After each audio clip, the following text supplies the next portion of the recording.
Assalamualaikum warahmatullahi wabarakatuh. Perkenalkan, saya Dwi Septiawati dari kelompok 2 dengan NIM 2031959. Dan saya Jurmita Ilya dari kelompok 2 dengan NIM 2031960. Baiklah, saya akan menjelaskan materi kami, yaitu isu-isu kebijakan pendidikan dengan mata kuliah Analisis Kebijakan Pendidikan.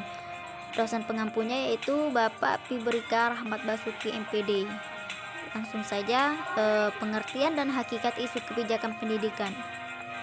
Kebijakan adalah rangkaian konsep dan asas yang menjadikan pedoman dan dasar rencana dalam pelaksanaan suatu pekerjaan, kepemimpinan, dan cara bertindak. Istilah ini dapat diterapkan pada pemerintahan, organisasi, dan kelompok sektor swasta serta individu. Isu kebijakan pendidikan adalah suatu hal yang terjadi dan tersebar di masyarakat mengenai kebijakan pendidikan yang apabila tidak ditangani dengan baik akan menimbulkan masalah yang serius dalam kebijakan pendidikan.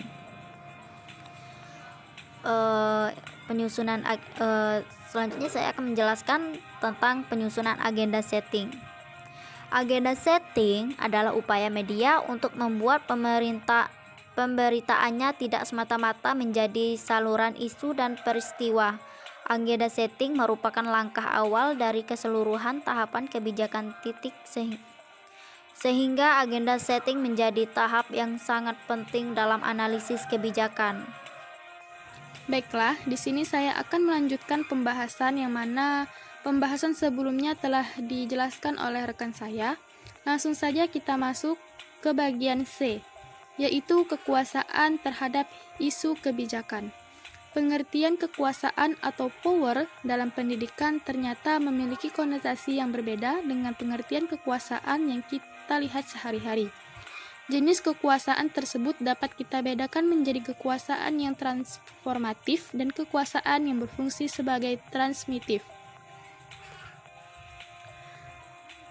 Arti penting pendidikan bagi keberlangsungan hidup ternyata masih banyak mengalami masalah-masalah yang cukup pelik ketika melangsungkan berdasarkan kekuasaan. Setidaknya ada 4 masalah yang berkenaan dengan pelaksanaan pendidikan berdasarkan kekuasaan. Yang pertama yaitu domestifikasi dan stupidikasi, yang artinya proses demostifikasi atau penjinakan, dan stupidikasi atau pembodohan. Dalam pendidikan disebut juga imperialisme pendidikan dan kekuasaan. Yang kedua, indoktrinasi. Dan yang ketiga, demokrasi dalam pendidikan. Yang terakhir, yang keempat, yaitu integrasi sosial.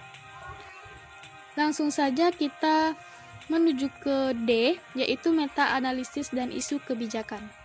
Meta-analisis adalah suatu bentuk penelitian kuantitatif yang menggunakan angka-angka dan metode statistik dari beberapa hasil penelitian untuk mengorganisasikan dan menggali informasi sebanyak mungkin dari data-data primer yang diperoleh, sehingga mendekati kekomprehensif dengan maksud-maksud lainnya.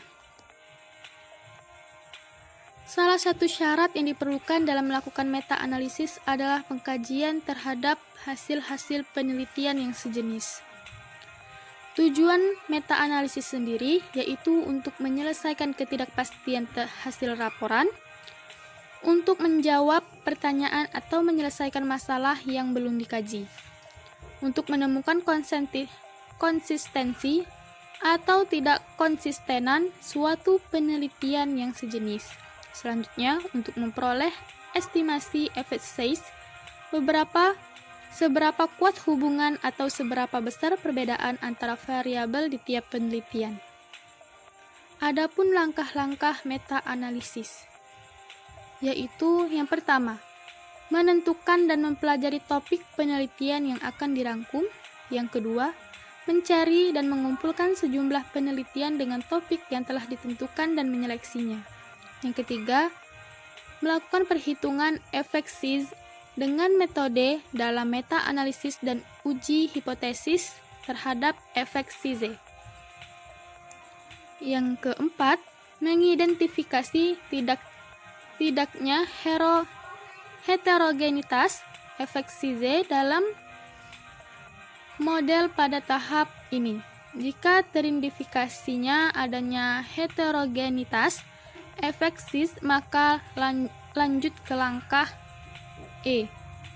Yang kelima, analisis variabel moderator, dan yang keenam, menarik kesimpulan dan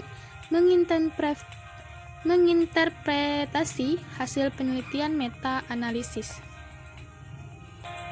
Baiklah, segitu saja penjelasan pada kelompok 2. Mungkin itu saja penjelasan yang dapat kami sampaikan.